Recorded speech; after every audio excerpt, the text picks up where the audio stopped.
Hi friends, இப்போல்லாம் சீரியல்லாம் பார்த்தீங்கன்னா போட்ட சீனே போட்டு ஜவ்வு மாதிரி இழுத்துக்கிட்டு இருக்காங்க. அதனால நம்ம இப்போ என்ன பண்ணுவோம்னு பார்த்தீங்கன்னா, நல்ல சீரியஸாக ஒரு 5 சீன் மட்டும் பார்ப்போம். பார்க்குறதுக்கு முன்னாடி நம்ம சேனலை சப்ஸ்கிரைப் பண்ணிக்கோங்க, வீடியோவை லைக் பண்ணிக்கோங்க. வாங்க வீடியோக்குள்ளே போகலாம். ஃபஸ்ட்டு என்ன நடக்குதுன்னு பார்த்தீங்கன்னா, நம்ம மனோஜோட ஷோரூமுக்கு ஒரு பொண்ணு மனநல பாதிக்கப்பட்ட பொண்ணு வருது. அந்த பொண்ணை கஸ்டமராகவே நம்ம மனோஜ் நினச்சி அட்டன் பண்ணிக்கிட்டு இருக்காரு. அட்டன் பண்ணிக்கிட்டு இருக்கையில் பார்த்தீங்கன்னா, ஃப்ரிட்ஜில் 4 கேட்குது, வாஷிங் மிஷினில் 2 கேட்குது, ஏசியில் ஒரு 5 கேட்குதுங்க. என்னடா அந்த பொண்ணு இப்படி கேட்குது அப்படின்னு சொல்லிக்கிட்டு இருக்கையில் பார்த்தீங்கன்னா, அந்த பொண்ணோட அம்மா வந்து சொல்கிறாங்க, ஏப்பா என் மகன் வந்து கொஞ்சம் மனநல சரியில்லாத பொண்ணு, அந்த பொண்ணுக்கு மட்டும் நீங்கள் தர்றேன் வீட்டுக்கு அனுப்புறேன்னு மட்டும் சொல்லுங்கள், இல்லைன்னா பிள்ளை அழுதுகிட்டே இங்கே உட்காந்துருவாப்பா அப்படின்னு சொல்கிறாங்க.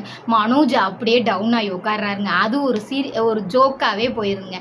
அப்படியே பார்த்தீங்கன்னா மனோஜ் இந்த சூழ்நிலையோடையே வீட்டுக்கு போகிறாரு. வீட்டில் போனால் அவங்க அம்மாட்ட சொல்கிறாரு, அம்மா ரோஹிணி வந்து டைவர்ஸ் கேட்குறா, அதுக்கு 5 லட்சம் பணமும் கேட்குறாம்மா அப்படின்னு சொல்கிறாங்க. அதுக்கு நம்ம முத்துவும் ரவியும் என்ன சொல்கிறாங்கன்னு பார்த்தீங்கன்னா, உனக்கு உள்ள கடனே எங்களால் கட்ட முடியல, இந்த 5 லட்சத்துக்கு நீ தான் போன, நீ தான் கட்டணும் அப்படின்னு சொல்கிறாங்க.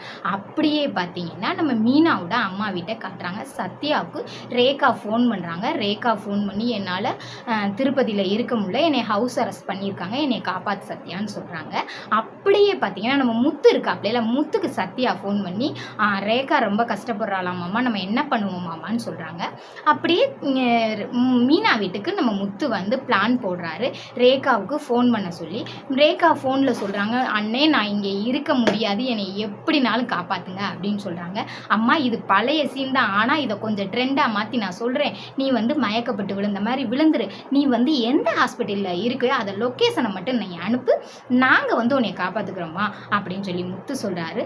முத்து சொல்லி இந்த பிளானை போட்டுக்கிட்டு இருக்காங்க. போட்டுக்கிட்டு இருக்கையிலே பார்த்தீங்கன்னா கிரிமினலான ஆள் நம்ம அந்த அம்மா பேர் சிந்தாமணி அம்மா. அந்த அம்மா முத்தோட பிளானை ஒரு கெஸ்னால கண்டுபிடிக்கிறாங்க. கண்டுபிடிச்சி இந்த நாடகம் இதோட முடிஞ்சிருச்சு. இவங்க சிந்தாமணி அம்மா கண்டுபிடிச்சி அவங்க மகளை காப்பாற்றுவாங்களா காப்பாற்ற மாட்டாங்களா, இது வந்து கமெண்டில் நீங்கள் சொல்லுங்கள்.